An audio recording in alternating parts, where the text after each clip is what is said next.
princípio.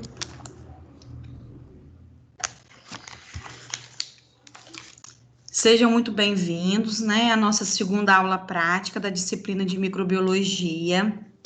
E o tema da nossa aula de hoje, a gente vai estudar um pouquinho sobre o controle do crescimento microbiano.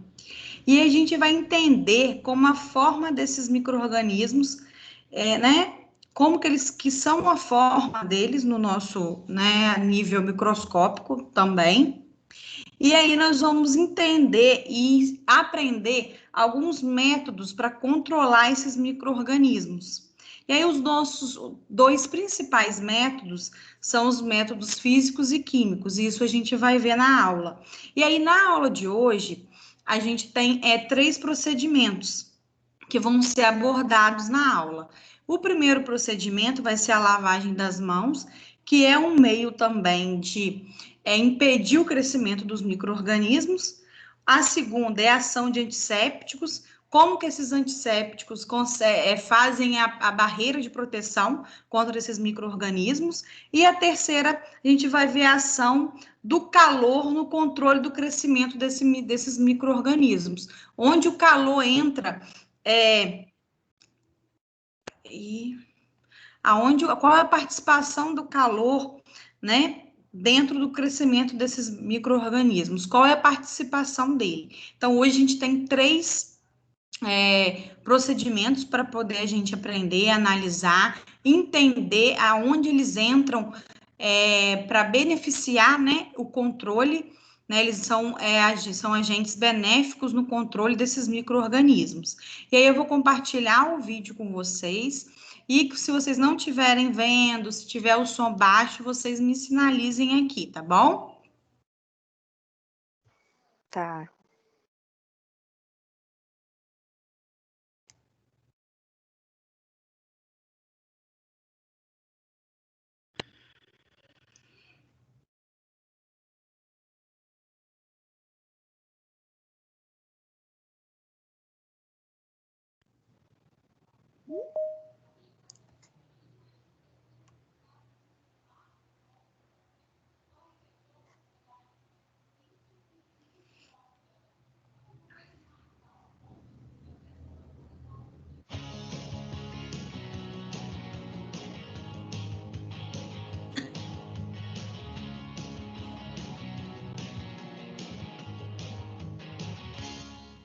Olá, aluno! Seja bem-vindo à sua segunda aula prática da disciplina de microbiologia. Eu sou a professora Flávia Soares Lassi, sou mestre em microbiologia e o tema da nossa aula de hoje é sobre o controle do crescimento microbiano. E aí, quando você pensa em controle de crescimento microbiano, o que passa na sua cabeça? O que vem na sua cabeça? Como o próprio nome já diz, é controlar as formas de vida microbiana. É entender como que nós controlamos o crescimento dos micro-organismos. E esse tema de controle de crescimento, ele vem lá desde a metade do século XIX, quando o médico húngaro Ignaz Semmelweis e o médico inglês Jonas Lister, eles implantaram as técnicas assépticas durante a cirurgia. Por quê? Porque naquela época tinha uma alta incidência de mortalidade, 25% das mães que estavam em trabalho de parto iam a óbito, porque eles não tinham a técnica de lavagem das mãos estabelecidas. E aí eles começaram a observar que, quando eles lavavam as mãos com cloreto de cal, a incidência dos óbitos diminuía. Então, a partir daí, as técnicas de controle de crescimento microbiano, elas foram implementadas e elas vão sendo estudadas até os dias de hoje. Antigamente também, no período de guerra, então, para dar um exemplo para você, na época da Guerra Civil Americana, entre um procedimento cirúrgico e outro, entre uma incisão cirúrgica e outra, os cirurgiões eles limpavam os bisturis na sola das botas. Então, o conhecimento dos micro-organismos não era assim tão conhecido. Eles não tinham muita ciência e muita noção do que os micro-organismos podem provocar no nosso organismo. E quando nós falamos em estabelecimentos de saúde, em restaurante, em uma vigilância sanitária, nós precisamos entender como controlar o crescimento desses micro-organismos. Então, na aula de hoje, o tema da nossa aula é ver algumas formas, alguns métodos que utilizamos para controlar esse crescimento. E existem dois métodos principais, os métodos físicos e os métodos químicos. Métodos físicos é quando nós utilizamos temperatura, então alta temperatura, baixa temperatura, quando utilizamos também congelamento, a desidratação, utilizamos a pressão osmótica e também quando trabalhamos com métodos químicos, no qual utilizamos agentes químicos para fazer ali a limpeza, a desinfecção e a asepsia dos ambientes. Então vamos ao quadro para ver ali quais são os objetivos da aprendizagem da nossa aula de hoje. Então, na nossa aula de hoje, você irá realizar a técnica da lavagem das mãos e aí, então, vai despertar o raciocínio crítico sobre essa temática. Então, você precisa entender e se conscientizar por que é importante um profissional da saúde lavar as mãos e lavar as mãos corretamente. Nós também iremos testar o uso de antissépticos no controle de crescimento desses micro-organismos e principalmente sobre a microbiota das mãos. O que é essa microbiota? A microbiota são os micro-organismos que colonizam a nossa pele, que colonizam o nosso corpo. E quando a gente fala em microbiota das mãos, são aqueles micro-organismos que vão colonizar as nossas mãos por um tempo ali permanente. Então, você sempre terá micro-organismos na sua mão. O que a gente tem que fazer é impedir de transmitir esses micro-organismos de um paciente para outro, de uma pessoa para outra. E também iremos testar os diferentes métodos que empregam o calor no controle do crescimento do micro-organismo, principalmente de formas vegetativas e endósporos. As formas vegetativas são as formas de vida bacteriana, são aquelas formas de vida menos resistentes. E o que são os endósporos? Os endósporos, ele é uma estrutura dormente, ou seja, ela é uma estrutura que está ali dormindo por um período e ela não está se reproduzindo. E ela vai garantir a sobrevivência da bactéria, principalmente em períodos de estresse ambiental. O que seriam períodos de estresse ambiental? Por exemplo, em ambientes muito secos, então em período de ressecamento, em período de altas temperaturas no calor e também em exposição da luz ultravioleta. A nossa aula prática de hoje, ela tem 3 procedimentos. No primeiro procedimento, então, nós iremos lavar as mãos. Nós vamos realizar ali a técnica da lavagem das mãos. Mas em um primeiro momento, o que você vai fazer? Você vai lavar as suas mãos utilizando tinta guache, tá? E aí, no segundo momento, você vai, então, realizar a técnica correta de lavagem das mãos utilizando água e sabão. Iremos discutir sobre a importância da lavagem das mãos para os profissionais de saúde, principalmente para impedir que nós tenhamos a contaminação do nosso ambiente de trabalho, do nosso ambiente ali da saúde. E o segundo procedimento? O segundo procedimento vai envolver a ação de antisséptico. Qual que é o antisséptico? Aqui nós iremos utilizar o álcool 70. Então, nós iremos comparar uma lavagem das mãos utilizando apenas água e sabão e uma lavagem das mãos utilizando álcool 70. Então, você vai observar a ação desse antisséptico no controle do crescimento de micro-organismos. Quando falamos em esterilização, asepsia, antissepsia, você precisa entender a diferença desses termos, que são termos que a gente utiliza no controle do crescimento dos micro-organismos, tá? Então, quando nós falamos em asepsia, a asepsia é o termo utilizado para objetos inanimados. Então, eu vou fazer a asepsia da bancada, vou fazer a asepsia do meu estetoscópio, vou fazer a asepsia de um termômetro. Então, a asepsia é para termos e para objetos inanimados. O que seria, então, a antissepsia? A antissepsia seria o termo utilizado para tecidos vivos. Então, eu vou aplicar uma injeção, eu vou aplicar um injetável no paciente. O que eu tenho que fazer? A antissepsia daquele braço, a antissepsia daquele glúteo, tá? Então, você vai utilizar o termo antisséptico quando você estiver trabalhando principalmente com álcool 70 ou com álcool iodado, que aí então você está usando o quê? Um antisséptico em um tecido vivo para fazer a antissepsia, tá certo? A desinfecção. A desinfecção é aquele termo que a gente utiliza quando a gente não mata todas as formas de vida. Então, a desinfecção é principalmente quando os endósporos, que são as formas de vida mais resistentes das células bacterianas, elas continuam vivas, tá certo? E a esterilização? A esterilização é aquele conceito, aquele termo que a gente utiliza quando conseguimos matar todas as formas de vida. Então, nós matamos ali as bactérias nas formas vegetativas, a maioria dos vírus, a maioria dos fungos e também os esporos, os endosporos, tá? Então, é importante você saber a diferença desses conceitos, a diferença desses termos, para você empregar aí esses termos durante a sua rotina de forma correta. Voltando ao quadro, nós temos aqui o nosso terceiro procedimento. O terceiro procedimento, ele vai falar sobre a ação do calor no controle do crescimento. Então, nós iremos testar um método físico para controlar o crescimento desse micro-organismo. Então, aqui nós temos o quê? A importância dos métodos físicos no controle do crescimento dos micro-organismos. Vamos ao nosso primeiro procedimento. O primeiro procedimento é a lavagem das mãos.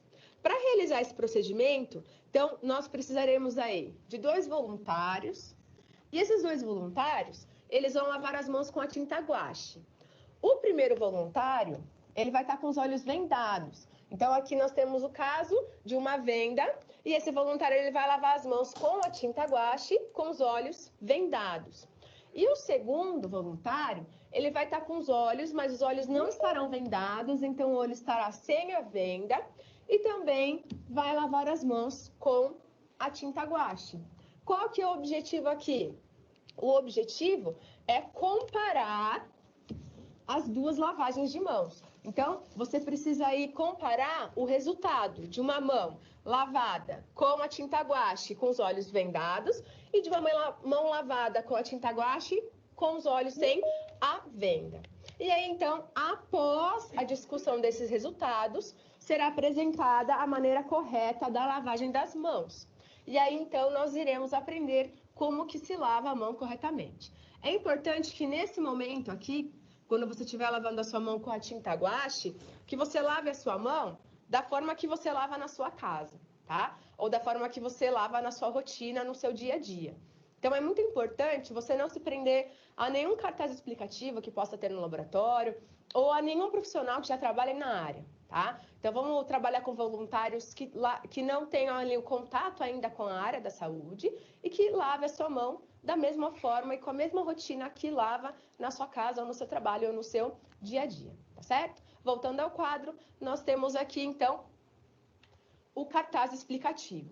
Esse cartaz explicativo é um cartaz da Anvisa, da Agência de Vigilância Sanitária, e ele nos mostra ali como faz para lavar as mãos corretamente, tá? Então, quais são as situações em que você vai lavar a sua mão com água e sabonete? Você vai higienizar suas mãos com água e sabonete apenas quando elas estiverem visivelmente sujas, tá? Se elas não estiverem visivelmente sujas, você vai friccionar suas mãos com preparação alcoólica. Mas só vai passar o álcool na mão e pronto, tá pronta? A minha mão tá higienizada? Não. Você precisa também utilizar a mesma sequência, o mesmo procedimento para a preparação alcoólica. Então, vamos lá. A duração de todo o procedimento dura em torno aí de 40 a 60 segundos. No primeiro momento, o que você vai fazer, então?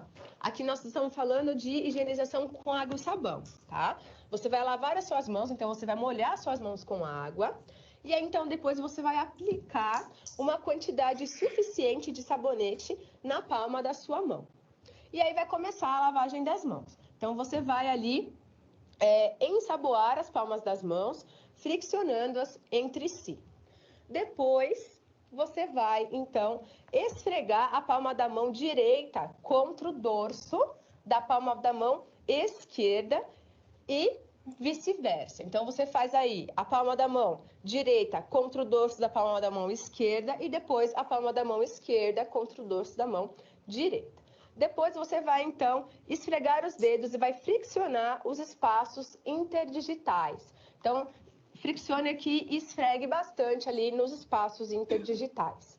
Depois, nós iremos esfregar o dorso dos dedos. Então, você vai esfregar o dorso dos dedos da palma da mão com a palma da mão contrária, com a palma da mão oposta, segurando os dedos em movimento de vice-versa e vai e vem, tá certo? O próximo movimento é que você, então, irá esfregar o seu polegar esquerdo com a palma da mão direita. E vai fazer o movimento oposto também. Vai esfregar o polegar direito com o dorso da palma da mão esquerda. Seguindo, nós iremos flexionar as digitais e as unhas da mão direita contra a palma da mão esquerda e vice-versa. Então, você tem que fazer o movimento contrário também. E aí, por fim, você vai enxaguar as suas mãos. E quando você for enxaguar as suas mãos, o que você vai fazer? Você vai deixar as suas mãos no sentido vertical, com os dedos para cima, para que a água escorra do seu dedo e venha ali em direção ao punho. E aí, depois que você enxagou as suas mãos, você vai secar também. E na hora de secar, você vai secar as mãos com papel toalha descartável, também na direção dos dedos, em sentido do punho.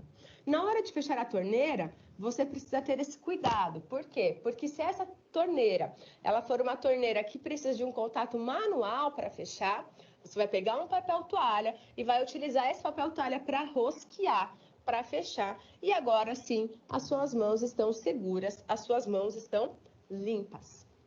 Esse é o procedimento da lavagem das mãos. Então agora nós veremos um vídeo onde nós temos as duas situações. No primeiro momento, nós temos um voluntário, uma voluntária no caso, ela está com os olhos vendados e ela está lavando as mãos conforme a sua rotina. Nós utilizamos ali a tinta guache preta, mas pode usar qualquer tipo de cor, tá? E a intenção é comparar a lavagem das mãos, é ver realmente se essas mãos elas ficam limpas só ali com essa técnica da rotina, com essa técnica do uso diário ali da lavagem das mãos. Vamos ao vídeo? Então ali nós temos a nossa voluntária. Eu coloco tinta guache nas mãos dela e ela vai lavar as mãos como ela lava na sua rotina, no seu dia a dia. Então, após usar o banheiro, antes de preparar um alimento.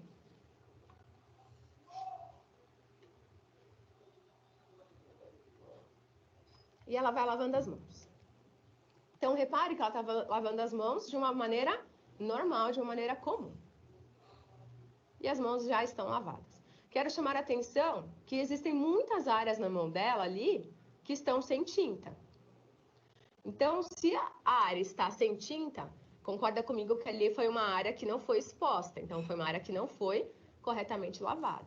Então, essa é uma mão que não foi corretamente lavada porque não foi coberta totalmente com a tinta, tá? E aí, agora nós iremos lavar as mãos corretamente. Então, o que você vai fazer? Vai umedecer a sua mão, vai molhar a sua mão. Repare ali que há o fechamento da torneira com o cotovelo, porque essa torneira permite esse fechamento. E aí você vai começar a ensaboar as mãos, as palmas das mãos, friccionando-as entre si. E agora você vai esfregar as palmas da mão direita contra o dorso da mão esquerda e vice-versa. E nós vamos, então, entrelaçar os dedos e friccionar os espaços interdigitais. Vai esfregar o dorso dos dedos da mão, contra a palma da mão oposta. Em movimentos de vai e vem e vice-versa. Vai esfregar o polegar esquerdo contra a palma da mão direita, utilizando movimentos circulares e movimentos opostos. Então, na outra mão também. Vai friccionar as polpas digitais e as unhas da mão direita contra a palma da mão esquerda e também um movimento oposto, movimento inverso. E vai enxaguar, lavar os punhos, por último vai lavar os punhos. E vai enxaguar as mãos. Então, repare que você vai enxaguar as mãos como? Primeiro dos dedos em sentido ao punho, tá? Para cair da região mais limpa para a região mais suja. E aí você vai fechar a torneira sem contato nenhum com a torneira. E na hora de secar as mãos, você vai usar um papel toalha absorvente em movimentos unidirecionais, na mesma direção da ponta dos dedos até a região dos punhos. Troca o papel absorvente para secar a outra mão e a mesma coisa. Então, você vai higienizar corretamente as suas mãos. Quero fazer a preparação com álcool. Como que eu faço? Da mesma forma, tá? A diferença é que você não vai lavar a mão com a água e sabão. Por quê? A água e sabão, o sabonete, ele na verdade, ele não tem uma ação antisséptica. Ele tem, na verdade, uma ação de remoção de sujidade. Por isso que a Anvisa ela preconiza que lave-se aí as mãos com água e sabão quando ela estiver visivelmente suja. Se não, utilizar a preparação alcoólica com álcool ali para lavar as mãos, tá? Então, é muito importante que neste momento você consiga ver a diferença de uma lavagem das mãos correta e de uma lavagem das mãos no seu dia a dia, no seu uso diário, tá? Então, essa técnica da tinta guache, ela é muito importante para que você repare, para que você observe que você não lava todas as áreas da sua mão possíveis ali durante essa lavagem das mãos. Repare que na imagem fica muito nítido que, principalmente entre os dedos, na ponta dos dedos, ali fica sem a presença da tinta, indicando que ali ela não utilizou a tinta para lavar as mãos, tá certo? Vamos então ao nosso segundo procedimento. Voltando ao quadro, nós temos ali o nosso segundo procedimento. Esse segundo procedimento é sobre a ação de antisséptico. Aqui nós iremos ainda trabalhar com a técnica da lavagem das mãos, mas agora você vai ver esse crescimento na placa, tá? Então, você vai observar ali se realmente o álcool ou o sabão, eles inibem ou pelo menos diminuem o crescimento do micro-organismo. Então, vamos lá. No procedimento 2, você vai testar a ação de antisséptico e você tem uma placa de Petri. Essa placa de Petri, ela tem agar, e o agar é o agar Miller-Hinton. Esse agar Miller-Hinton, ele é um meio nutritivo. Então, ele vai crescer qualquer tipo de micro-organismo. Nesse momento, o que você vai fazer? Você vai pegar essa placa de Petri e com uma régua, você vai dividir essa placa em 4 partes. Então, o que você vai fazer? Vai pegar a placa de Petri, vai virar o fundo da placa e vai riscar aí com a canetinha esferográfica 4 partes. E vai identificar com os números 1, 2, 3 e 4. Por quê?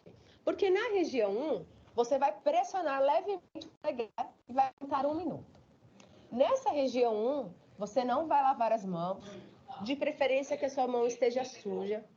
Então, você vai pegar o seu polegar e vai ali pressionar na placa e vai contar 1 minuto, tá? E aí, a gente espera que aqui cresça uma grande quantidade de micro-organismos. Na região 2, o que você vai fazer?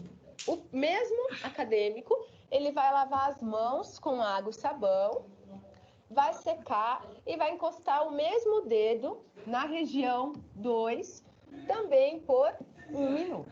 Então, aqui na região 2, na região da placa aqui, na região 2, você vai lavar as suas mãos corretamente com água e sabão e vai encostar o seu dedo na região 2. Na região 3, o mesmo acadêmico vai lavar as mãos com álcool 70, então agora vai lavar, fazer o mesmo procedimento da técnica da lavagem com as mãos, com álcool 70, e vai deixar secar levemente esse álcool e vai encostar o mesmo dedo na região 3 e também vai contar 1 minuto. E na região 4? Na região 4 você não irá encostar, tá? Por que na região 4 você não vai encostar? Porque na região 4, se não tiver nenhuma contaminação durante o seu procedimento, se não tiver nenhuma troca de região, se não tiver nenhum erro aí durante o seu procedimento, na região 4 não vai crescer nenhum micro-organismo. Ou seja, não vai crescer nenhuma colônia, tá? Então, você não vai encostar nessa região, por quê? Porque ela vai servir de controle. No caso aqui, de controle negativo, ou seja, indicando a ausência de crescimento de micro-organismos. E aí você vai incubar essa placa por 24 ou 48 horas, quer dizer o quê? Incubou por 24, não teve crescimento, incuba por mais 24. Aí sim, durante as 48 horas, você consegue observar os resultados. E aí, então, você vai incubar em uma estufa a 37 graus. E aí, então, agora nós iremos para o vídeo para mostrar para você como que você irá realizar esse procedimento. Vamos ao vídeo? Então, ali você tem a plaquinha de Petri. Essa placa de Petri, ela está riscada no fundo, repare que está riscada no fundo, dividida em 4 áreas, 1, 2, 3 e 4. Na região 1, você não vai lavar as mãos, você vai estar com as suas mãos do jeito que você está na aula e vai tocar ali naquela região com o seu polegar e vai deixar pressionado durante 1 minuto. É muito importante que você cronometre esse tempo.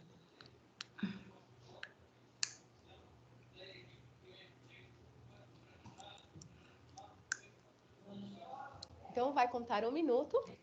E aí, na próxima região, o que você precisa fazer? Você precisa lavar as mãos da forma correta que você aprendeu. Então, você vai higienizar as suas mãos utilizando a técnica correta. Repare ali que nós temos o agar, e esse agar ele tem a consistência gelatinosa. Então, se você apertar muito forte, profundo, vai rasgar o agar e isso vai interferir no seu resultado. Então, é muito importante que você, quando ao tocar o agar, toque de forma suave, tá? E aí, então, você vai para a lavagem das mãos e vai executar a técnica da mesma forma. Então, você vai molhar as suas mãos, vai colocar sabão na palma das mãos, vai ali começar a esfregar uma palma da mão sobre a outra. Aí vai esfregar a palma da mão direita contra o dorso da mão esquerda e vice-versa. Vai entrelaçar os dedos e vai esfregar os espaços interdigitais. Vai esfregar o dorso dos dedos de uma mão contra a palma da mão oposta e vice-versa. Em movimentos de vai e vem. Vai esfregar o polegar esquerdo contra a palma da mão direita e movimento oposto. E vai flexionar ali as polpas digitais e as unhas contra o dorso, contra a palma da mão esquerda. E aí, então, você vai enxaguar as suas mãos. Vai lavar os punhos.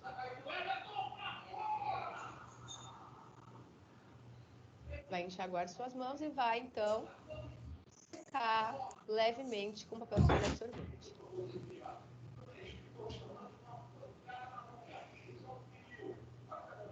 Repare que ela nunca toca ali na torneira, tá? Então, se tiver um contato manual com a torneira, lembre-se de pegar o papel e com o papel fechar a torneira.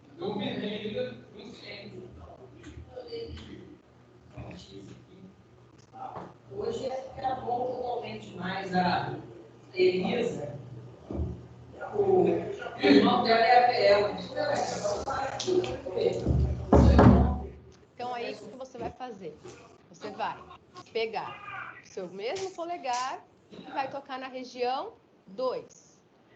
Toca na região 2 e também cronometra 1 minuto. Então, na região 2, você vai tocar o polegar após a lavagem da mão com água e sabão.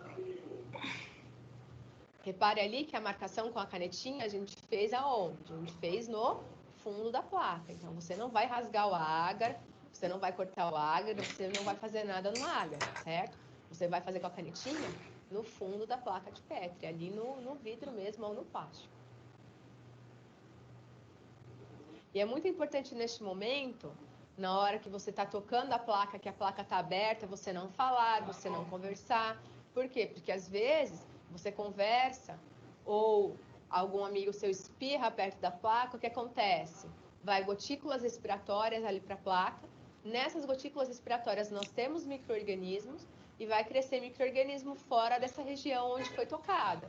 Então, eu não tive um resultado satisfatório. Muitos fatores podem influenciar, principalmente a conversa durante este tempo, tá? Então, é muito importante que neste momento você faça o procedimento em silêncio, certo?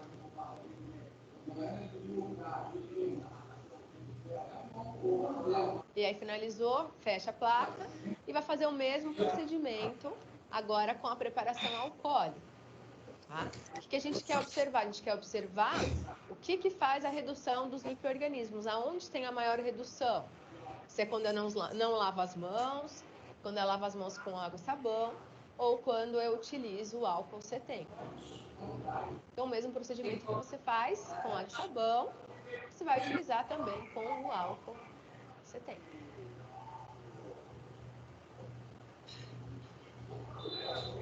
Lembrando que esse álcool 70 ele é um antisséptico, ele faz a antisepsia da fralda. E aí, então, você vai tocar na região 3. E aí, então, agora você vai tocar na região 3 e vai aguardar mais um minuto. Na região 4, você não vai encostar, você não vai tocar, porque ali não tem que crescer nenhum micro-organismo. Então, ali, nós não queremos a presença de nenhum micro-organismo.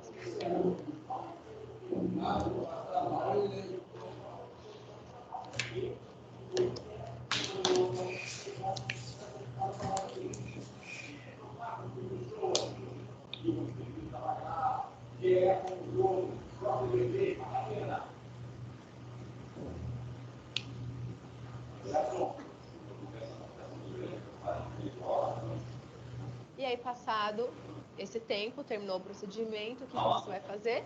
Vai levar para uma estufa a 37 graus e vai incubar por 37 ou por 24 ou 48 horas.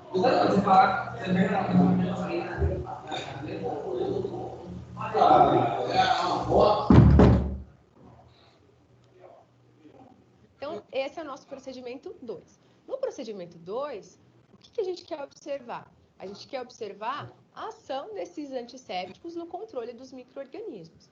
Como nós já comentamos, o detergente ele não é um bom antisséptico. Então, o sabonete, o detergente, os sabões de maneira geral, eles não são bons antissépticos. Na verdade, eles são utilizados para quê? Eles são utilizados para remover sujidade, para remover células, para remover gordura, remover sangue. Às vezes teve contato com algum material biológico para remover, então, essa sujidade das mãos. E o álcool 70, ele tem essa ação antisséptica. O álcool 70, ele desnatura as proteínas do micro-organismo e ele vai reduzir ali a população microbiana.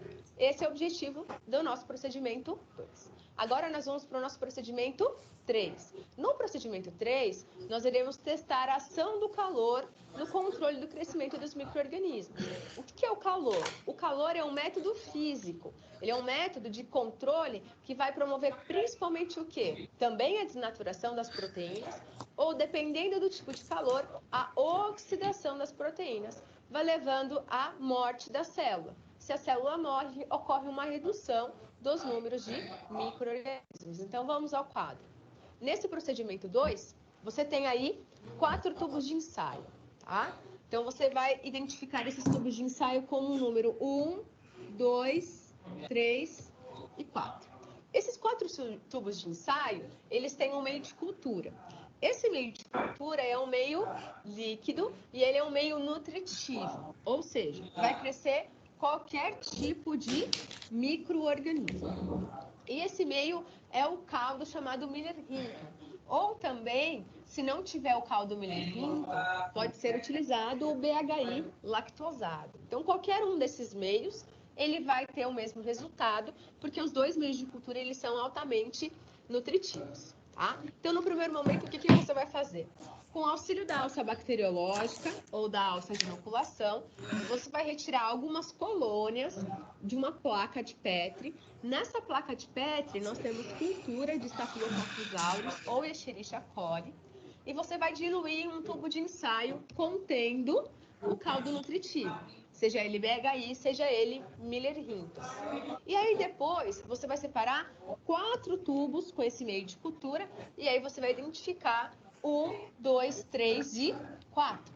E aí, então, você vai inocular em cada tubo 2 gotas dessa cultura que você fez a diluição no primeiro tubo.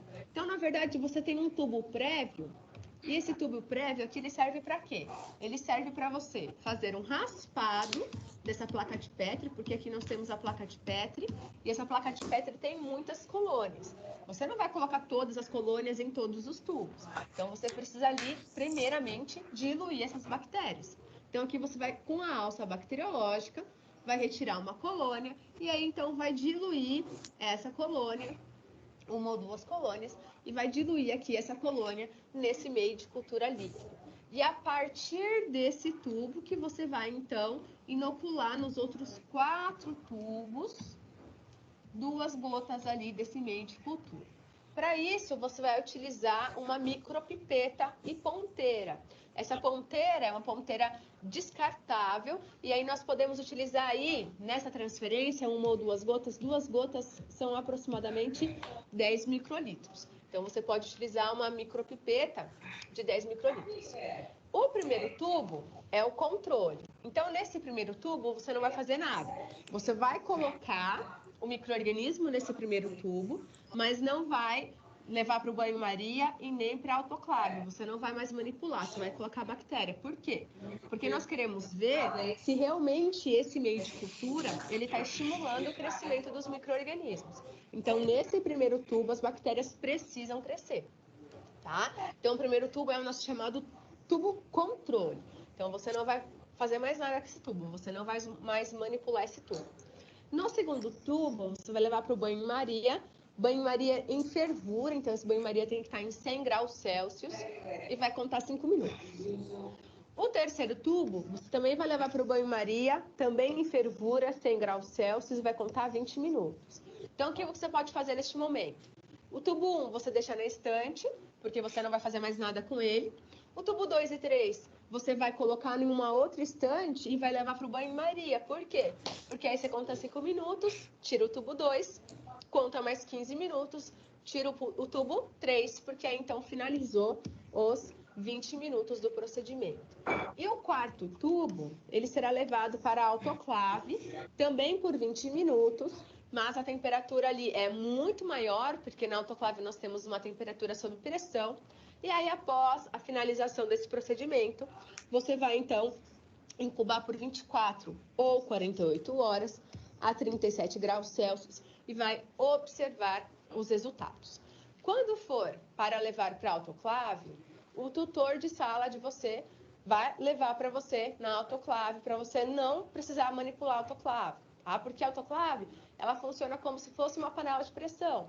Então, a temperatura é muito alta, uma pressão também muito alta. Se manipula de alguma forma inadequada, pode ter algum problema e aí pode levar algum risco ali para o andamento da aula. Então, esse quarto tubo de levar para a autoclave, ele pode ser feito ali já no final, no término da aula, quando já realizou todos os procedimentos. Vamos então ao vídeo para ver como faz esse procedimento 3. Então, ali nós temos todo o material que nós iremos utilizar. Então, ali nós temos a alça bacteriológica, a placa de Petri contendo as culturas de E. coli e Staphylococcus aureus, os tubos contendo os meios de cultura, um descarte, para que serve esse descarte? Para descartar a ponteira descartável, e o álcool. O álcool para fazer a asepsia da bancada, tá?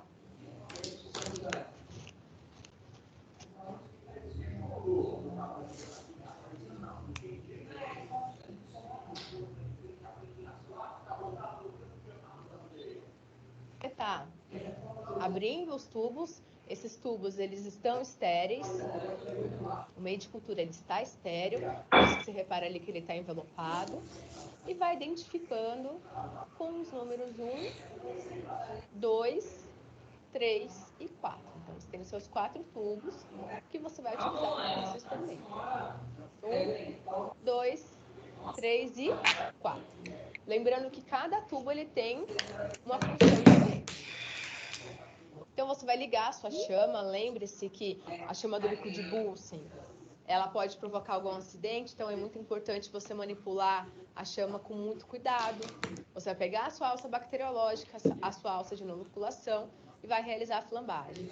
Lembre-se sempre que nós temos que ir na zona interna da chama para promover essa esterilização. E aí a flambagem é deixar essa alça bacteriológica totalmente alaranjada. Então você faz a técnica da flambagem de uma extremidade até a outra. Então, estou aí flambando a alça bacteriológica.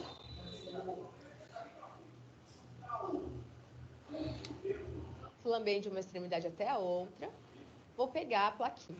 Essa placa de Petri é com E. coli, então você tem 2 aí, ou E. coli ou Staphylococcus aureus. Repare que eu toco um pouquinho ali para ver se realmente ela está fria. Porque se você escutar um tss, ela vai queimar a sua bactéria. E aí você vai retirar a bactéria e vai colocar num tubo para você fazer a diluição dessa célula bacteriana. No caso ali, eu estou usando salina. Vocês também podem utilizar salina. Não precisa ser meio de cultura nesse momento, porque agora a gente só está diluindo a bactéria. Então, eu estou ali diluindo a bactéria, a célula bacteriana, na solução salina. Lembrando que você tem que homogeneizar muito, porque senão às vezes não fica bactéria por toda a sua extensão da salina.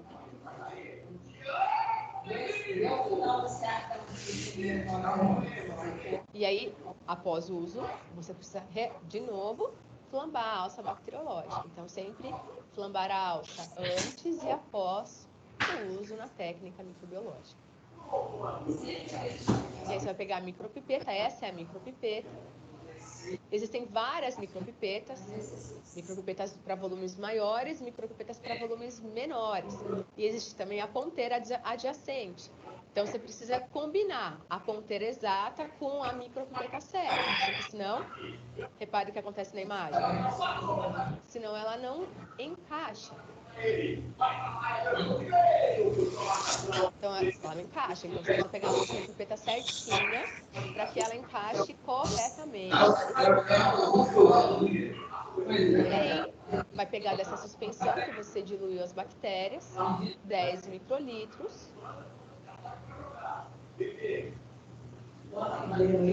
E vai passar para os tubos. 1, 2, 3 e...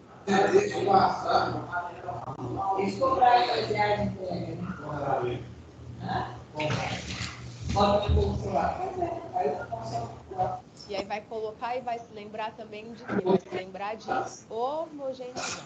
Então, sempre entre um tubo e outro, precisa ali homogeneizar. Então, pego novamente e coloco no tubo 3. Por que tem que ser a mesma quantidade? A gente está trabalhando com uma técnica que vai controlar o crescimento dos micro-organismos, a gente precisa garantir que tenha a mesma quantidade de micro-organismos em todos os tubos. Ele era 20 ou ele era 10?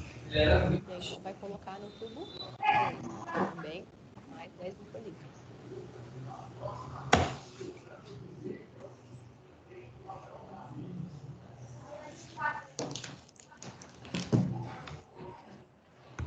E vai retirar mais 10 microlitros da sua suspensão bacteriana e vai colocar no tubo 4.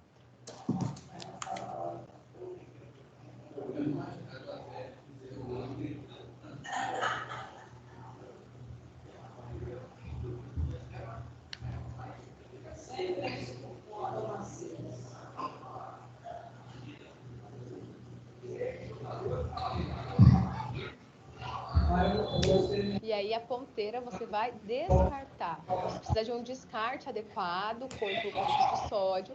Por quê? Porque essa ponteira está contaminada com célula bacteriana e a gente não pode colocar, em hipótese alguma, essa ponteira na bancada, porque ela está contaminada.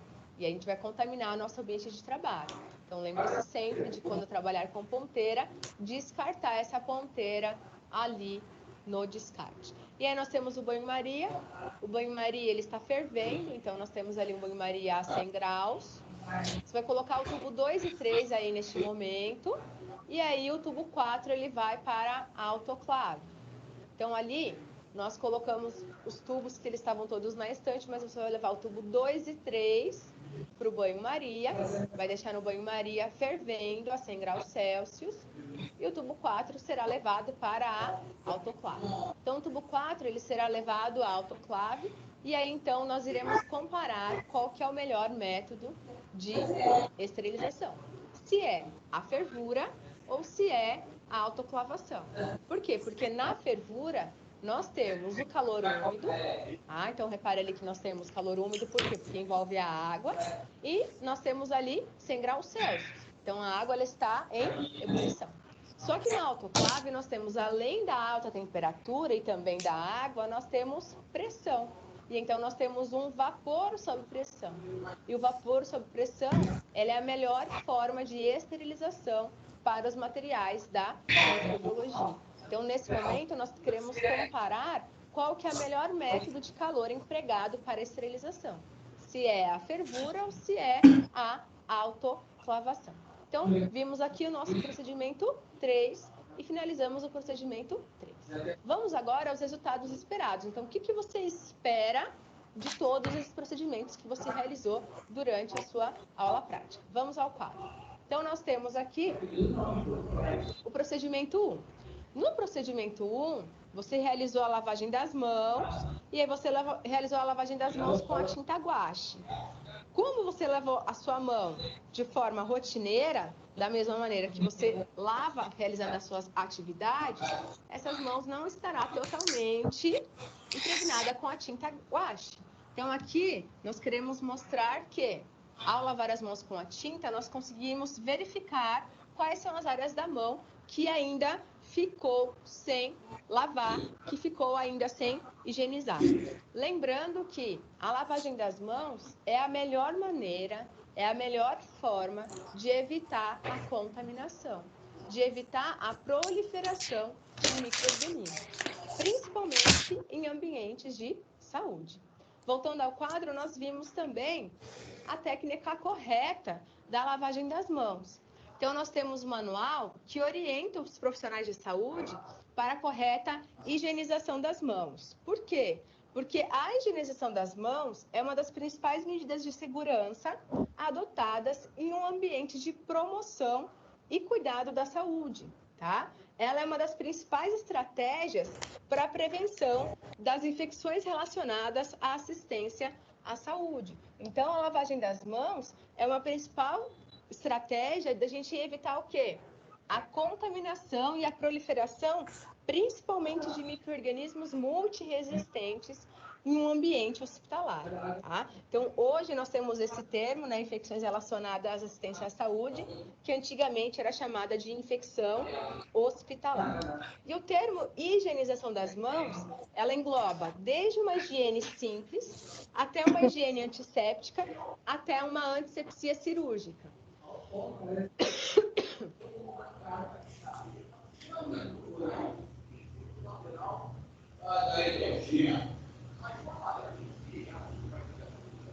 Esse tipo de serviço, esse tipo de higienização, ele tem o principal foco do quê? De evitar e aí prevenir a disseminação de micro-organismos, principalmente aqueles que são veiculados pelas mãos dos profissionais de saúde. E aí, então, nós temos aí quando lavar as mãos. Então, nós temos 5 momentos, né? 5 momentos para a higienização das mãos. Quando? É geralmente naqueles momentos em que há risco de transmissão de micro-organismos causada por transmissão cruzada pelas mãos. A principal forma de veicular aí os micro-organismos é pelas nossas mãos. Por quê? Porque com as mãos você toca o paciente, aí depois você toca o leito, aí depois você toca algum instrumento, toca o estetoscópio. Então, precisa higienizar essas mãos corretamente, tá? E quais são esses 5 momentos para a higiene das mãos? Antes de tocar o paciente, então você tem lá o primeiro momento. Antes de tocar o paciente, você precisa lavar as mãos. Antes de realizar o procedimento. O que mais? Você também precisa higienizar as mãos antes de realizar esse procedimento limpo ou asséptico, ou após um risco de exposição a material biológico, a fluidos corporais, certo? Também após tocar o paciente ou após o contato com uma superfície ali próxima ao paciente. Então, esses são os 5 momentos que devemos higienizar as nossas mãos corretamente. E o segundo procedimento, nós testamos a ação dos antissépticos. Então, aqui é muito importante, quero que você observe esse resultado, porque o seu resultado tem que ser compatível com essa imagem, tá? Então, vamos lembrar um pouquinho de como você realizou esse procedimento. Você tinha uma placa de Petri, essa placa de Petri tem o agar, você dividiu a placa em 4 regiões, região 1, 2, 3 e 4. E na região 1, você estava com as suas mãos sujas e tocou o polegar e deixou por 1 minuto, certo? Antes de tocar na região 2, o que você fez? Você lavou as suas mãos com água e sabão e aí então tocou a região 2 e também aguardou mais 1 minuto. Para tocar na região 3, você lavou as suas mãos com álcool 70. Então você realizou a antisepsia da sua mão e aí então tocou a região 3 e aguardou por mais 1 minuto. E na região 4? Na região 4 você não tocou. Então, se você não tocou na região 4, o que a gente espera? Espera que não cresça micro-organismos. Então, voltando ao quadro, nós temos o resultado da nossa plaquinha. Essa região 1 é a região que mais cresceu micro-organismos. Então, repare aqui, ó, que cada bolinha dessa é uma colônia. Então, repare na quantidade de colônias que nós temos nessa região. Nós temos muita colônia. Por quê? Porque a sua mão é colonizada com micro-organismos. Além da sua mão ser colonizada com micro-organismos, a sua mão está em contato frequente com outros utensílios, com o celular, com o ônibus, com o carro, com qualquer local. Nosso primeiro contato é com as mãos. Então, essa região 1 está correta ela crescer muitos micro-organismos, porque aqui a gente não fez nenhuma técnica de higienização das mãos, tá? Na região 2, repare aqui que cresceu micro-organismos, mas cresceu menos. Cresceu menos por quê?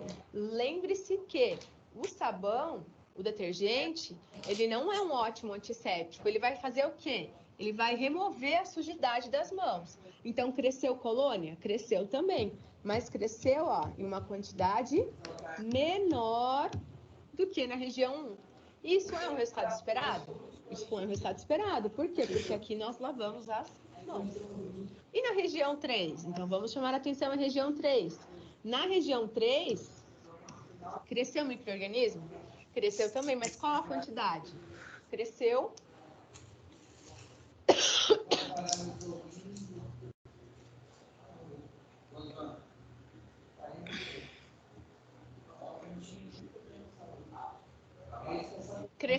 menos do que na região 2. Então, aqui nós temos o papel do álcool 70 como um ótimo antisséptico. O álcool 70 ele vai desnaturar as proteínas. Quando desnatura as proteínas, as enzimas bacterianas elas perdem a sua função e, consequentemente, a célula diminui o seu metabolismo. Se a célula diminui o seu metabolismo, ela morre. E aqui na região 4, nós não temos nenhum crescimento.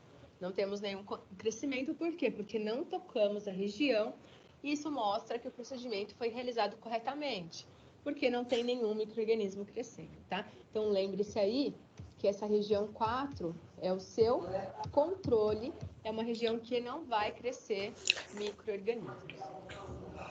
E no procedimento 3, nós testamos ali a ação do calor no controle do crescimento bacteriano. Bom, então existem 2 métodos para controlar o crescimento microbiano. Esses métodos incluem os métodos físicos e os métodos químicos. Quando nós falamos em métodos físicos, os métodos físicos incluem o uso do calor, da filtração, de baixas temperaturas, de ressecamento. O que é o ressecamento? É quando a gente desidrata aquela célula, então retiramos o ambiente aquoso daquele crescimento bacteriano, a pressão osmótica e a radiação. E como os agentes químicos, nós temos aí os agentes químicos mesmo. Os agentes químicos quais são? São aqueles grupos de substâncias que destroem os micro-organismos ou que limitam o crescimento microbiano na superfície do corpo ou até mesmo em objetos inanimados. Tá? Então, vamos começar a nossa discussão aqui pelos métodos físicos, começando pelo calor, que foi o método que a gente empregou no nosso procedimento. Então, nesse procedimento 3, nós testamos a ação do calor no controle do crescimento microbiano ou bacteriano. Então, esse calor, o que ele faz? O calor, ele provoca a morte dos micro-organismos. E como que os micro-organismos morrem? O calor, ele desnatura as enzimas. Você precisa se lembrar que enzimas, elas são proteínas. E as proteínas, elas têm formas tridimensionais. Essas formas tridimensionais, elas são mantidas através de pontes de hidrogênio que vão ligando ali e vão mantendo a estrutura da proteína. A enzima, ela é uma proteína. Quando essa enzima desnatura, o que acontece? Ela perde a sua forma. Se ela perde a forma, ela perde a função. Se diminuir a quantidade de enzimas na célula bacteriana, o que ocorre com o metabolismo da célula bacteriana? O O metabolismo da célula bacteriana ele vai diminuindo. E se o metabolismo diminui, as células não crescem, as células morrem. Dessa forma, você consegue controlar o crescimento do micro-organismo, tá? Voltando ao quadro, nós temos ali um conceito muito importante, que é o TRD. Esse TRD, ele é um conceito utilizado principalmente na indústria de enlatados, na indústria de alimentos. O que significa TRD? É tempo de redução decimal. Então, tempo de redução decimal. O que significa isso? É aquele tempo, é aquela quantidade de tempo em minutos em que 90% dos micro-organismos em uma dada temperatura são destruídos. Isso é muito importante para a indústria de alimentos, para a indústria de enlatados, por quê? Porque hoje os enlatados, eles são conservados através do quê? Através de temperatura. Então, a indústria de alimentos, ela estuda qual que é o tempo necessário para que 90% ali daqueles micro-organismos em uma determinada temperatura sejam destruídos. Então, de uma maneira geral, o calor ele vai provocar a morte dos micro-organismos, desnaturando as enzimas. Existem duas formas de calor: o calor seco e o calor úmido. Nessa aula prática de hoje, você utilizou tanto o calor seco quanto o calor úmido. Por que ele é chamado de calor seco? Calor seco, como o próprio nome já diz, porque não envolve água. Como é que o calor seco ele destrói os micro-organismos? Como que ele mata as bactérias? O calor seco ele vai destruir por efeito de oxidação, tá? Então ele vai oxidar as moléculas. E aí existem aí vários métodos de calor seco. Um dos métodos mais simples de esterilização por calor seco é a chama direta. E o que é essa chama direta? É a técnica que você usa sempre na microbiologia para flambar a alça de inoculação, para flambar a alça bacteriológica. Então, a chama direta é você colocar diretamente na chama o objeto que você pretende esterilizar. Por isso que ela é chamada aqui de flambagem, e a flambagem é um tipo de esterilização por calor seco. Existe uma outra esterilização, que é a esterilização que ocorre em ar quente, e essa esterilização que ocorre em ar quente é aquela que ocorre quando colocamos os objetos nos fornos. E aí lá no forno ele tem uma temperatura, essa temperatura chega em cerca de 170 graus Celsius, e ele pode variar de 1 a 2 horas. Então, dependendo da temperatura, você vai variar o tempo de exposição desse objeto, certo? E aí então você pode utilizar essa esterilização em ar quente para metal, para vidro, para óleo, para pó. Por quê? Porque os métodos de controle que você vai utilizar, você precisa considerar quais são os efeitos desses métodos sobre outras coisas além dos micro-organismos. Por exemplo, em materiais de dentista, você não vai esterilizar as cânulas de plástico na autoclave. Por quê? Porque derrete toda a borracha, tá? Por exemplo, antibiótico. Os antibióticos, para serem esterilizados, eles também não podem sofrer processamento térmico. Por quê? Porque geralmente o antibiótico, ele é uma proteína. Se você aquece a proteína, ela desnatura e ela perde a função. Então, toda vez que você vai usar um método de controle microbiano, você tem que entender ali também e pensar se esse método ele é adequado para aquele tipo de material, tá? Então, sempre adequar o método ao material que você pretende esterilizar. Na microbiologia, nas técnicas da microbiologia, na maioria das vezes a gente utiliza o calor, tanto o calor seco quanto o calor úmido. O calor seco é o que você faz em toda a sua aula. O que você precisa fazer? Flambar a alça bacteriológica. Então, esse é o calor seco, que é a chama direta. Agora, nós veremos um outro tipo de calor, que é o calor úmido. Então, voltando ao quadro, nós temos ali o tipo de calor úmido. Por que ele é chamado de calor úmido? Ele é o calor úmido porque nós utilizamos ali a água, tá? E aqui nós temos o nosso instrumento, o nosso equipamento, que é a autoclave. A autoclave é uma das melhores formas de esterilização. Então, é o método preferencial de esterilização na microbiologia, tá? O que ela faz? Então, como que o calor úmido vai destruir esses micro-organismos? O calor úmido, ele destrói os micro-organismos, principalmente através da coagulação das proteínas. O que seria uma proteína coagulada? É uma proteína desnaturada. E essa proteína ela é desnaturada porque ocorre uma ruptura das ligações de hidrogênio entre essas proteínas. Então, acabamos de ver que as proteínas ela têm estrutura, ela tem uma forma tridimensional, e quem mantém essa estrutura são as pontes de hidrogênio. Se você rompe essas pontes de hidrogênio, você então perde a forma, a proteína desnatura. Para você conseguir assimilar melhor, pense na clara do ovo cozida.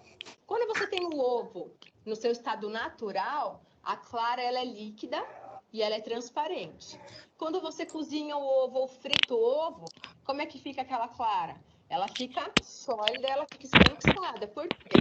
Porque ocorreu ali uma coagulação das proteínas da ovo, tá? É isso que o calor úmido faz ali com as células bacterianas. E aí, então, ele é muito importante, por quê? Porque ele tem uma ampla penetração nos materiais.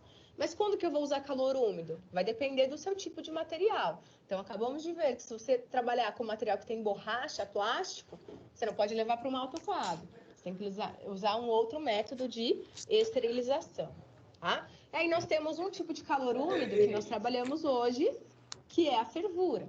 Então, você trabalhou hoje com 2 tubos indo para a fervura em diferentes tempos. Um que foi a 2 minutos e outro que foi a 5 minutos e outro que foi a 20 minutos.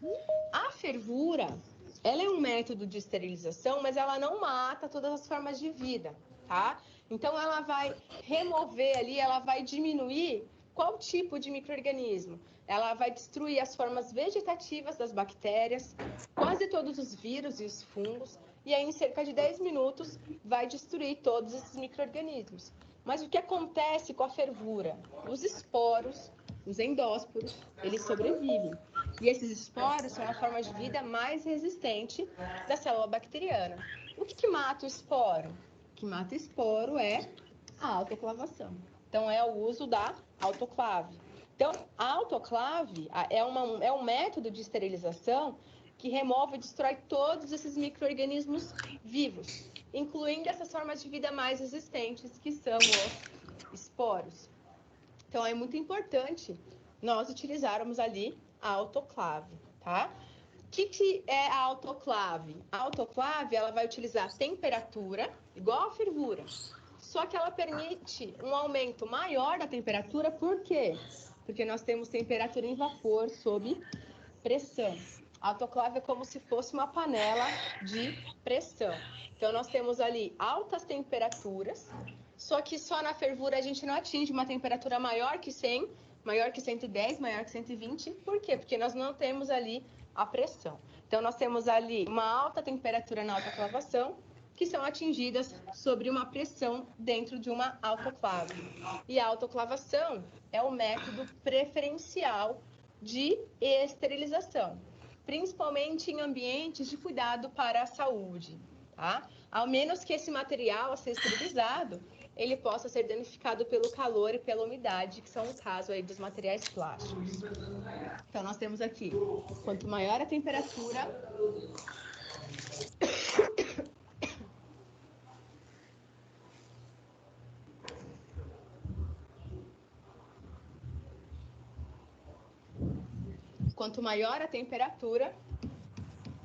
também maior a pressão. Maior a pressão, maior ali a temperatura que nós conseguimos chegar na autoclave. Outro exemplo de método físico é a refrigeração, tá? A refrigeração, ela é um método que esteriliza? Não. O que a baixa temperatura ela faz nos micro-organismos? A baixa temperatura, ela vai inibir ou vai limitar o crescimento dos micro-organismos. Então, por exemplo, quando você tem um alimento e você quer conservar esse alimento por mais tempo, o que você faz? Você guarda ele na geladeira. Porque em temperatura de geladeira, de 0 a 7, 8 graus Celsius, os micro-organismos eles ficam dormentes. Se o micro-organismo ele fica dormente, ele não está se multiplicando. Se ele não está se multiplicando, ele não está degradando o alimento. O micro-organismo, ele degrada o alimento por quê? Porque ele está buscando naquele alimento uma fonte de nutriente. Então, se ele está dormente, ele não tem por que se multiplicar, correto? Mas existem ainda uns micro-organismos que em temperatura de geladeira conseguem crescer, que são chamados micro-organismos psicrotróficos. Esses micro-organismos psicrotróficos são aqueles que crescem em temperatura de geladeira e são aqueles que alteram o aspecto do alimento, a cor do alimento, o odor do alimento. Então, o alimento ele conserva na geladeira, mas ele não vai conservar por um longo período de tempo, porque existem essas bactérias que são capazes de crescer nessa temperatura. Mas mesmo assim, ele é conservado muito mais tempo na geladeira do que na temperatura ambiente, onde nós temos a exposição de diversos micro-organismos. Então, voltando ao quadro, nós temos esse método, que é o método da refrigeração. E esse método ele é chamado de bacteriostático. Por que ele é chamado de bacteriostático? Estase é parado e bac é bactéria. Então, o que ele faz? Ele vai inibir, ele vai limitar o crescimento dos micro-organismos. Outro método físico de controle é o congelamento. No congelamento, nós temos a indisponibilidade de água. Então, naquele ambiente, há a presença de água, mas essa água está indisponível para que a bactéria utilize para crescer. Então, nesse congelamento também, nós temos ali os micro-organismos e eles estão dormentes, tá? Então, por exemplo, quando você está dentro de um laboratório de pesquisa e você quer conservar uma cepa, você quer guardar aquela cepa bacteriana, eu achei uma Klebsiella pneumoniae resistente a vários fármacos. E então eu quero estudar mais para frente aquela bactéria. Eu vou deixar ela morrer? Não. Eu coloco em um caldo, levo para o congelador, ela vai ficar ali congelada, ela não vai crescer, mas também não vai morrer. Ela fica dormente. E quando você pensa no congelamento para um método de controle, ele também controla por quê? Porque se a água está indisponível, o micro-organismo não consegue crescer. E se o micro-organismo não cresce, ele não vai degradar o alimento. Voltando ao quadro, nós temos outro método que é a secagem. O que é a secagem? A secagem é a desidratação. Essa ausência de água no alimento ou no ambiente inibe as enzimas bacterianas. Se as enzimas bacterianas estão inibidas, o micro-organismo não vai crescer, tá? A gente usa bastante secagem em alimento. Pense aí em um alimento que é desidratado, como por exemplo, leite em pó. Então, o leite em pó é uma forma que nós temos de manter o leite conservado por um longo período de tempo. O que dura mais? O leite em pó na latinha, o leite no saquinho ou o leite na caixinha? O leite em pó na latinha. Por quê? Porque ele tem uma indisponibilidade de água. Se não tem água, o micro-organismo não consegue crescer. Logo, ele não vai degradar e não vai deteriorar esse alimento.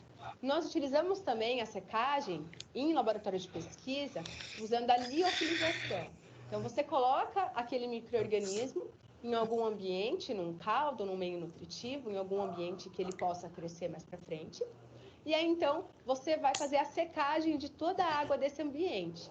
E aí nós chamamos a técnica de liofilização. Ou seja, você diminuiu toda a disponibilidade de água daquele ambiente. A bactéria, o fungo, ele não vai se desenvolver. Beleza? Correto? Voltando ao quadro, nós temos aqui o último método físico, que é a radiação. A radiação, ela tem aqui a forma da luz ultravioleta. Então, o que a luz ultravioleta faz? A luz ultravioleta é o melhor exemplo de radiação não ionizante. A luz ultravioleta é a luz UV que nós conhecemos. Essa luz UV, ela causa dano às células expostas do micro-organismo. Então, ela vai causar dano aonde? Dano no DNA dessa célula do micro-organismo. E aí, então, ela é muito utilizada para controlar um micro-organismo que está no ar. Então, por exemplo, aqui nós temos um fluxo laminar. E nesse fluxo laminar, nós temos uma lâmpada ultravioleta. Essa lâmpada, quando acesa, ela emite essa luz ultravioleta e ela vai ser utilizada ali para esterilizar o ambiente que eu quero trabalhar. Então, aqui nós temos a bancada do fluxo laminar e aí, então, ela está incendida diretamente na bancada e aí, então, ela vai remover ali todos os tipos de micro-organismos, ela vai matar esses micro-organismos. A luz ultravioleta, ela não incide em material biológico. Então, vamos supor que tem uma gotícula de sangue aqui e eu ligo a luz UV, não vai adiantar, tá? O que você tem que fazer primeiro? Primeiro, você tem que fazer a asepsia da bancada, usar o álcool 70 aqui para limpar toda essa bancada. Depois que você fez a asepsia da bancada com álcool 70, aí você, então, liga a luz UV e aí a luz UV vai incidir diretamente na bancada e vai esterilizar esse ambiente. Basicamente, qual que é a ação da luz ultravioleta? É danificar o DNA da célula do micro-organismo, seja ela vírus, bactéria ou fungo. A luz ultravioleta, ela é muito efetiva contra vírus e vai ser muito utilizada para desinfetar vacinas. Então, utilizamos ali a luz UV praticamente para desinfetar ali as vacinas e ela tem pouca penetração em materiais biológicos, por isso que ela é mais utilizada para monitorar os ambientes. Então, ela é muito utilizada aí nas salas de hospitais, nas enfermarias e nas salas de cirurgia. Agora, nós veremos os métodos químicos. Os métodos químicos, eles são utilizados para controlar o crescimento dos micro-organismos em tecidos vivos e objetos inanimados. Então, repare aqui que os agentes químicos, eles são utilizados tanto para fazer antisepsia, por exemplo, um álcool 70, quanto a sepsia, como, por exemplo, um hipoclorito de sódio ou até mesmo o álcool 70. Tá? Bom, poucos agentes químicos, eles proporcionam a esterilidade, ou seja, a maioria aí dos agentes químicos, eles não são esterilizantes. Eles vão promover o quê? Eles vão promover a redução dessa população microbiana. Ele não vai esterilizar totalmente o material. E nós temos vários mecanismos de ação, nós temos vários tipos de agentes químicos que são utilizados para controlar o crescimento dos micro-organismos. Então, por exemplo, aqui nós temos o iodo e o cloro. Então, o iodo e o cloro, eles vão agir principalmente sobre as proteínas. Assim como os aldeídos, como o formaldeído e o glutaraldeído. O glutaraldeído, ele é muito utilizado para fazer esterilização dos equipamentos de endoscopia, né, dos endoscópios. Nós temos outros compostos, como por exemplo os compostos fenólicos, que são os cresóis, para atingir a membrana plasmática bacteriana. Então, basicamente, os compostos fenólicos, eles fazem o quê? Eles vão destruir a membrana lipídica da célula bacteriana. E então, quando destrói a membrana plasmática da célula, o que acontece? Lembre-se que a membrana plasmática, ela envolve toda a célula bacteriana ali. Se romper essa membrana plasmática, ocorre um vazamento do conteúdo da célula e ela morre. É o mesmo caso aqui nós temos com as biguanidas, como a clorexidina, que é um ótimo antisséptico, os surfactantes e os umectantes, e o quaternário de amônio, que é o Cepacol, que a gente utiliza para fazer enxaguante bucal, tá? Bom, os fenóis, os compostos fenólicos, os cresóis aqui, atualmente eles não são quase utilizados, raramente eles são utilizados como antissépticos, porque eles, além de irritar a pele, eles também têm um odor ali desagradável.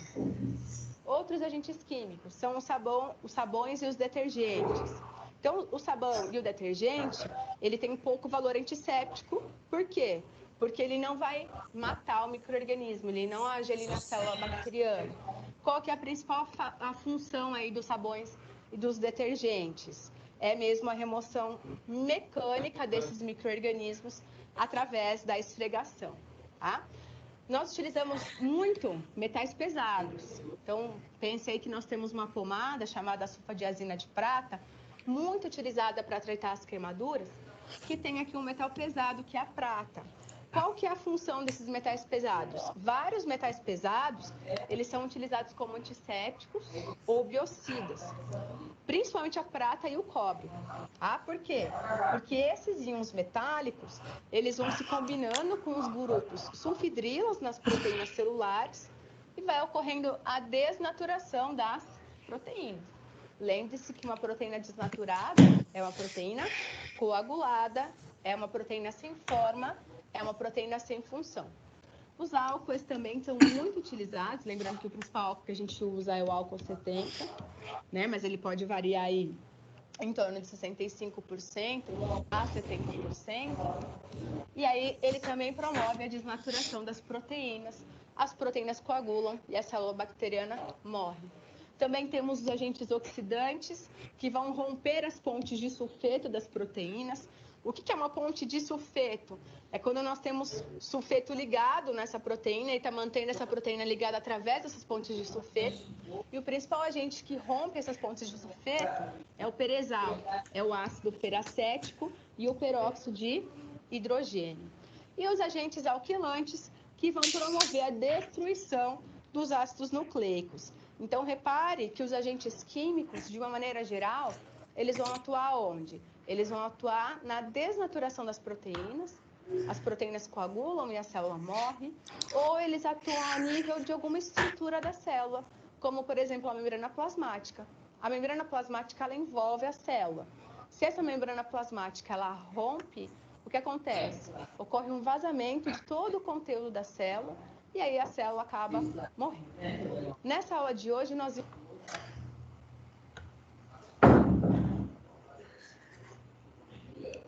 Pessoal, vocês estão me ouvindo? Sim. Então, pessoal, a gente, encerrou a aula com a professora, e aí eu gostaria só de recapitular o assunto que foi abordado na aula, né? Então, a gente estudou um pouquinho sobre o controle microbiano, né, de crescimento microbiano, e a gente também entendeu a importância desse controle, de controlar esses micro-organismos, principalmente em meio hospitalar, né? Porque a gente precisa ter esse cuidado, né? Não só em meio hospitalar, né? Eu disse em relação ao meio hospitalar, porque é o meio, né, onde vocês vão conviver na profissão, né, de vocês, mas também em restaurantes. A vigilância sanitária também trabalha muito com o controle de micro-organismos.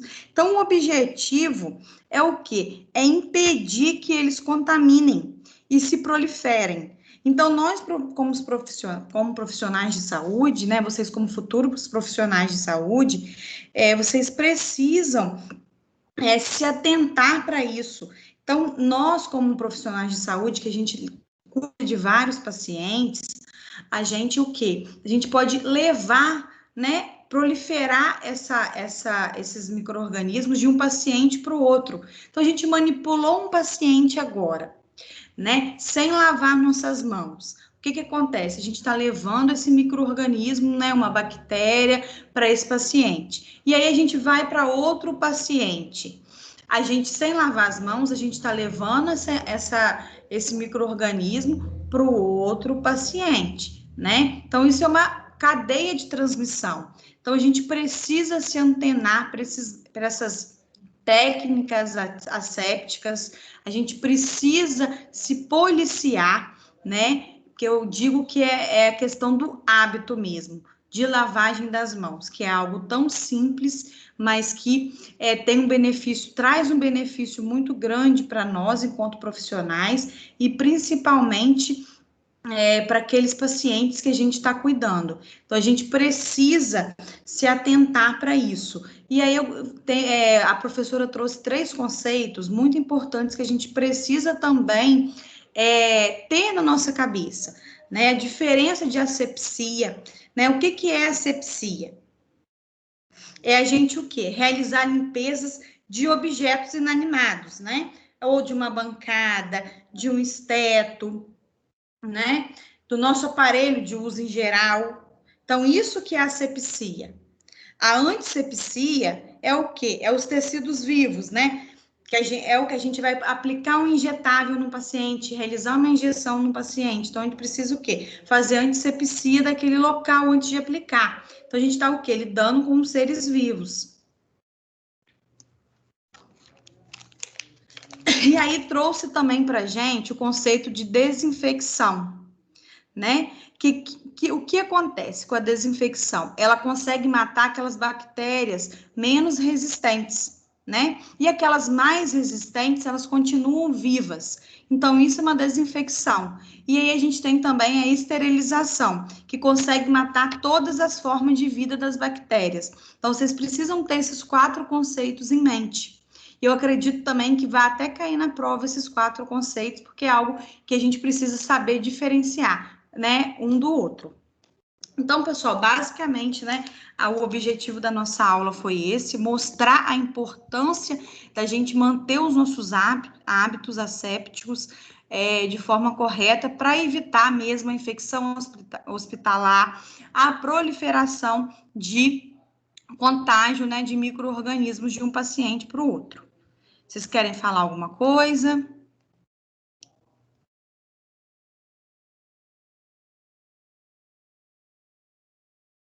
Querem colocar alguma dúvida? Ou compartilhar algum conhecimento?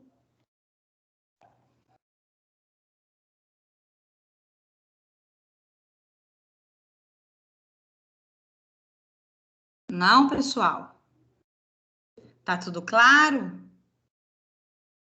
Então, tá bom.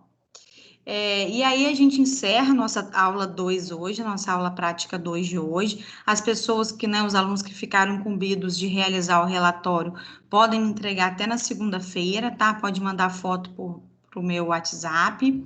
E aí a gente encerra essa semana e a gente retoma, né, o nosso encontro na segunda-feira, nesse mesmo esquema que foi essa semana, ok? E aí eu quero desejar uma boa noite para vocês, né, um bom final de semana, fiquem com Deus e até segunda-feira. Boa noite. Até segunda. Até segunda. Boa noite. Boa noite.